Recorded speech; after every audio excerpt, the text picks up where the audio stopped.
오늘 본문인 창세기 49장은 야곱이 자신의 12아들을 축복하는 내용을 담고 있습니다. 그래서 전통적으로 창세기 49장을 야곱의 축복장으로 불리우고 있는 것입니다. 더욱이 창세기 49장 28절이 이들은 이스라엘의 12지파라. 이와 같이 그들의 아버지가 그들에게 말하고 그들에게 축복하였으니 곧 그들이 사람의 분량대로 축복하였더라. 즉 야곱이 12아들들을 위하여 기도한 내용은 축복하였으니 또 축복하였더라 라고 두 번이나 축복이라는 단어로 이 야곱의 기도가 그 아들들을 위한 축복의 기도임을 우리에게 보여주고 있는 것입니다.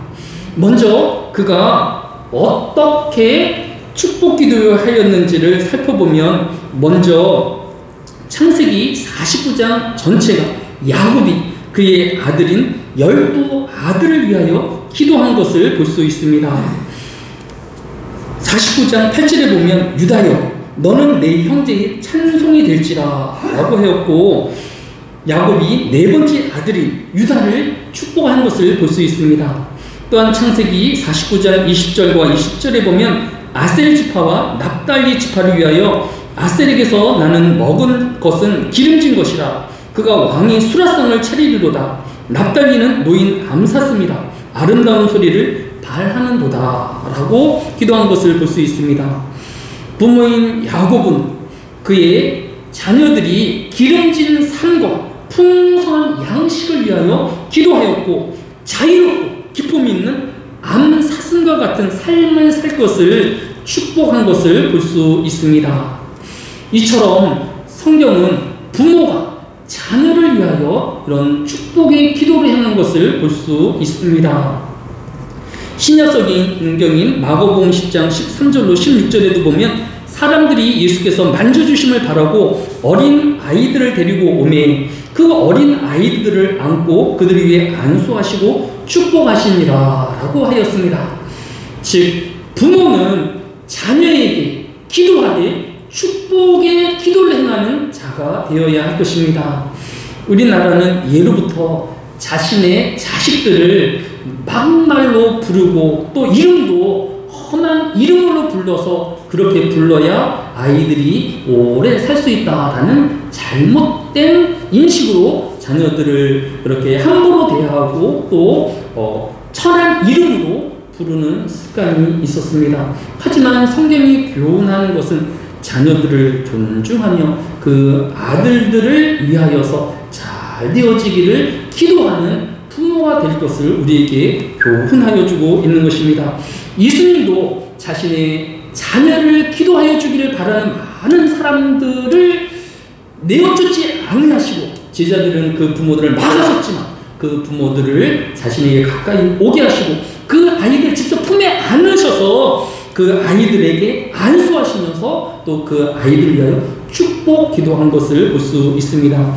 오늘의 성도 역시 자녀들의 신앙을 위하여서 기도하는 부모가 되어지며 또 하나님께 이 아이들을 맡기우는 그런 부모가 되어야 할 것입니다.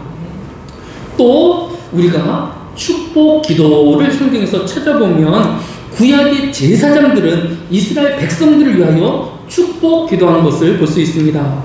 민수기 6장 22절에 보면 여호와께서 모세에게 말씀하여 이르시되 아론과 그의 아들들에게 말하여 이르기를 너희는 이스라엘 자손을 위하여 이렇게 축복하여 이르되 그들은 이같이 내 이름으로 이스라엘 자손에게 축복할지니 내가 그들에게 복을 주리라 라고 하였습니다. 하나님께서 레위 자손으로 제사장을 삼으시고 그 제사장이 여러 직임 중에 예배 드리우는 것 또 성전을 관리하는 여러 직임 중에서 한 가지가 이스라엘 백성 축복하는 직임을 따로 주신 것을 볼 수 있습니다. 따라서 제사장이 이스라엘 백성들을 위하여 기도하는 것은 해도 되고 안 해도 되는 것이 아니라 하나님의 명령으로 반드시 그의 백성을 위하여 축복 기도해야만 하는 것입니다. 신명기 10장 8절도 그때 여호와께서 레위 지파를 구별하여 여호와의 언약궤를 매게 하며 여호와 앞에서 그를 섬기며 또 여호와의 이름으로 축복하며 축복하게 하셨으니 그 일은 오늘까지 이르느니라 라고 했습니다. 즉 아론과 그의 아들들만 축복한 것이 아니라 그 이후의 모든 제사장들을 한결같이 이스라엘 백성을 위하여 축복하는 일을 행하여야 할 것을 명명하고 있는 것을 볼 수 있습니다. 이러한 교훈을 따라서 종교개혁가인 칼빈과 루터 역시 예배의 맨 마지막 순서를 축도로 마치고 있는 것을 볼 수 있습니다. 우리 장로교가 가지고 있는 헌법에도 예배 모범에서 주일 예배 순서로 축복 기도를 언급하고 있습니다. 그러면서 목사는 하나님을 대표하여 축복 기도로 회개함이 옳다라고 헌법에 기록되어 있는 것을 볼 수 있습니다. 그리고 고린도후서 13장 13절 주 예수 그리스도의 은혜와 하나님의 사랑과 성령의 교통하심이 너희 무리에게 있을지어다 라고 어떻게 축도할 것 것인지를 이 장로교 헌법에 명기되어 있는 것을 볼 수 있습니다. 그래서 예배의 맨 마지막 시간에 제가 이 고린도후서 13장 13절로 축도함으로 주일 예배를 마치고 있는 것입니다. 이처럼 성도는 예배의 처음 순서부터 마치는 순서까지 하나님께서 정하여 주신 이 예배의 모범을 따라서 순서를 통하여 예배를 이루어 나아가는 것입니다. 또 하나님의 말씀에 아멘으로 하듯하고 또 하나님의 말씀을 깊이 묵상하여 한 주간 이 말씀대로 살아가기를 다짐하며 결심하는 시간이 되어야 할 것입니다.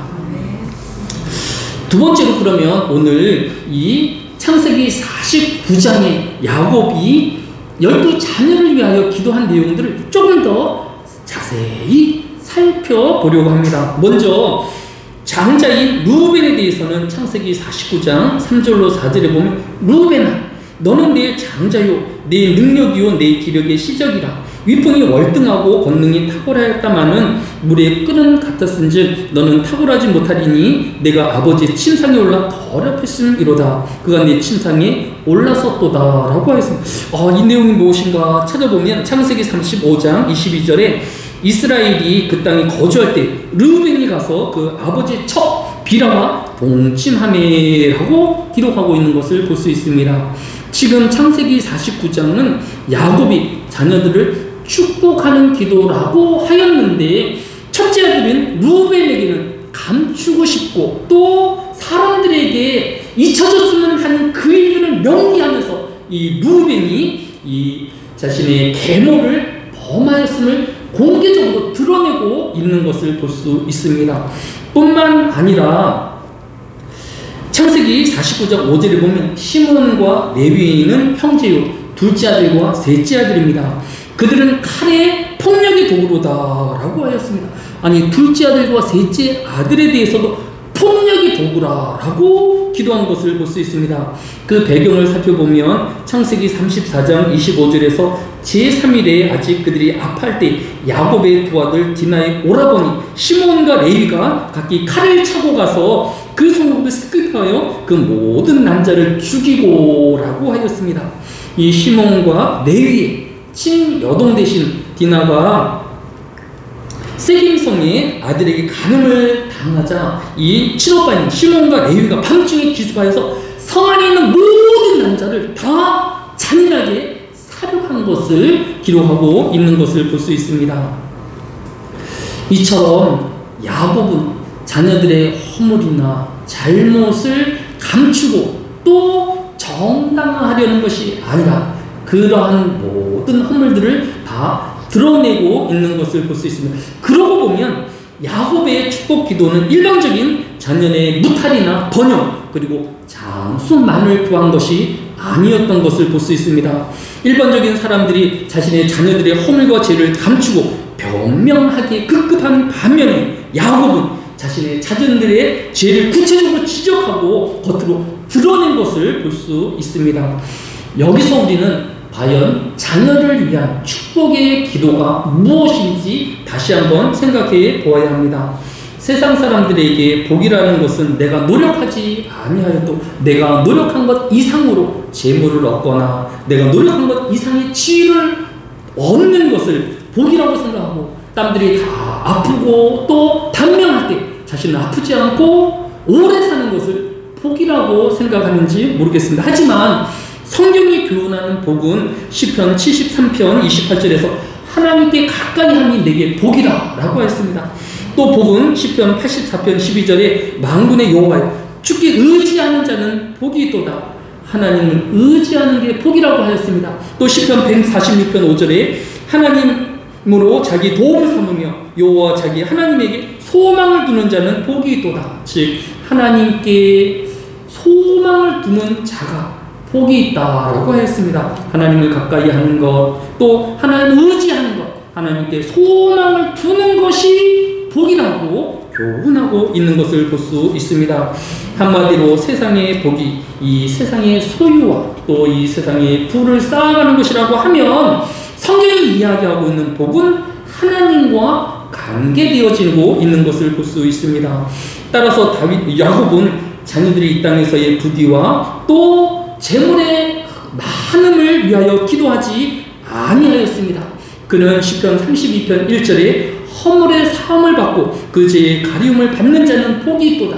즉 자녀들이 지은 죄를 드러내고 그 죄로 해결되어지기를 바라는 것을 볼 수 있습니다.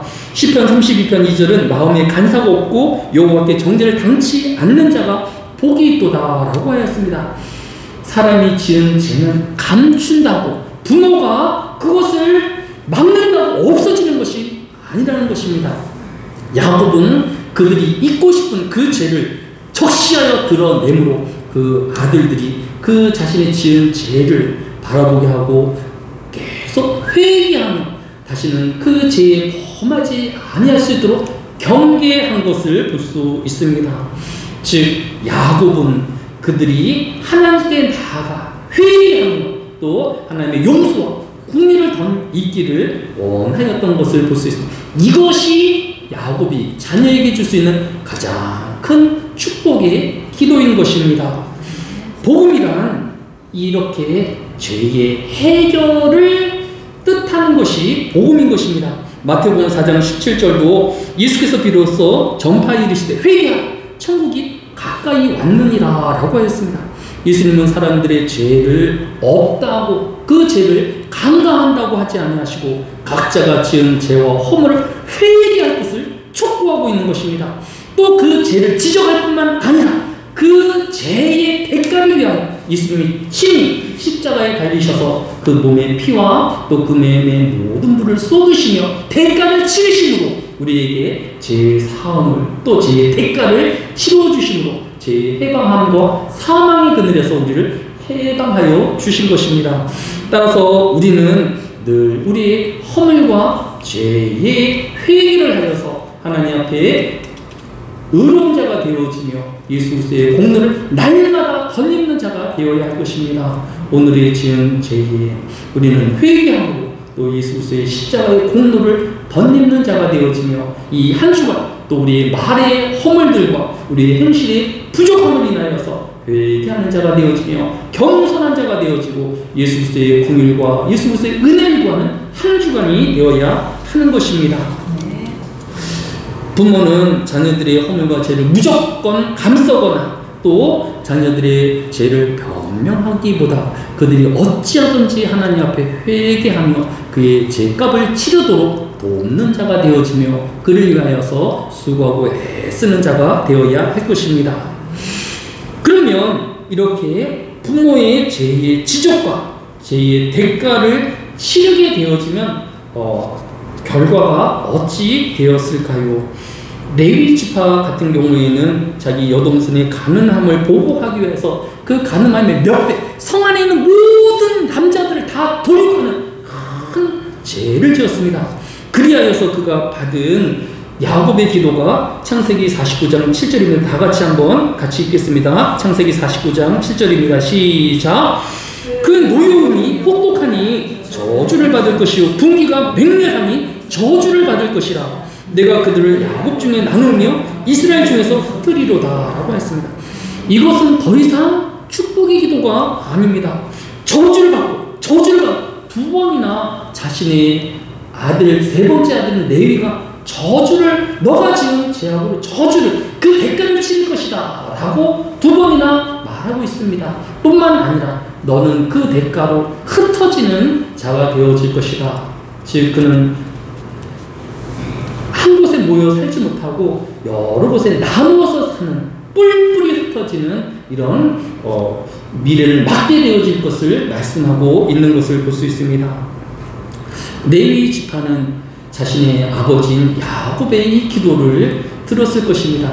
그런데 시므온이 똑같은 이 죄의 지적을 받았는데 어찌하였는지는 드러나고 있지 아니하지만 레위는 그가 이 아버지 야곱의 죄의 지적을 듣고 그가 마음의 중심이 바뀐 것을 볼 수 있습니다.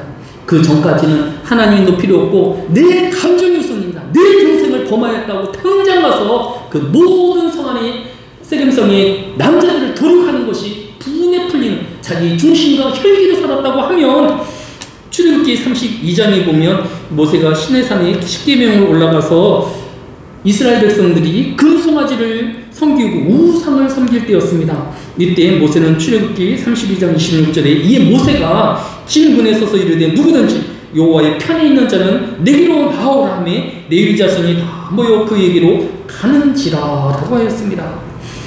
모세는 이 우상 숭배한 이스라엘 백성 중에서 하나님의 편을 사는 자신에게로 나오라고 하였고 그 레위 지파로 하여금 이스라엘 백성들을 도륙하게 하였고 레위 지파는 순종한 것을 보았습니다. 레위 지파도 그가 함께했던 이웃들이 그의 친구들이 있음에도 불구하고 그는 사람 중심이 아닌 하나님 중심이었기 때문에 하나님의 말씀에 따라 그의 죄가를 집행하는 심판자의 역할을 감당한 것을 볼 수 있습니다. 더 이상 레위 지파는 사람 중심이 아닌 하나님 중심의 사람으로 신앙이 성숙해 있는 것을 볼 수 있습니다. 하나님께서 12지파 중에서 장자도 아니고 또 요셉도 아니고 바로 이 하나님 중심에 있는 레위 지파를 제4장의 지파로 삼으신 것입니다. 그리고 야곱의 기도처럼 이 레위 지파는 가나안에서 땅을 얻지 못하였습니다. 하지만 이 레위 지파는 역대상 6장 60절에서 보는 것처럼 또 베냐민 지파 중에서는 게바와 그 초원과 알라멕과 그 초원과 아나돗과 그 초원을 주었으니 그들의 종족이 얻은 성이 모두 13이었더라. 함을 비롯하여 여러 가나안 땅에서 무려 48개의 성을 레위 지파의 성으로 얻은 것을 볼 수 있습니다. 야곱의 기도는 응답되었는데 그 응답은 흩어져서 그가 초라해지고 비참해되어진 것이 아니라 가나안 가장 묘지에 있는 성 48개를 얻을 뿐만 아니라 다른 11지파가 주는 10의 1조로 그들을 생활하고 오직 하나님을 예배하며 또 이스라엘 백성들을 기리하여 기도하는 그런 책임을 행하는 자가 되어진 것을 볼 수 있습니다. 레위에 대한 이 야곱의 기도 내용 죄의 지적이었고 그 죄의 대가를 치르는 것이었지만 레위가 회개하여서 하나님 중심, 믿음 중심으로 돌아섰을 때에 그 야곱의 기도는 저주가 아닌 그 12지파보다도 더 풍성한 축복의 기도로 변화되어진 것을 볼 수 있습니다. 우리 자녀들을 바른 말씀으로 기도로 책망하고 그들이 하나님께로 돌아오도록 권하는 저와 여러분이 되어야 할 것입니다. 우리는 이 땅에서의 돈의 부유함과 지혜의 높아짐보다도 하나님 중심 또 하나님의 영광을 위하여 사는 저와 여러분 되어지시기를 예수님의 이름으로 축복합니다. 사랑이 많으신 아버지 하나님, 이 한날에도 하나님을 떠나서 세상의 부유함과 더 많은 소유로 행복을 누리고 기쁨을 누리오는 험한 꿈을 쫓는 사람들이 되어지지 아니하게 해주시고 하나님 중심의 삶이 되어지게 하여 주시며 하나님을 가까이 또 하나님을 의지하며 하나님께 소망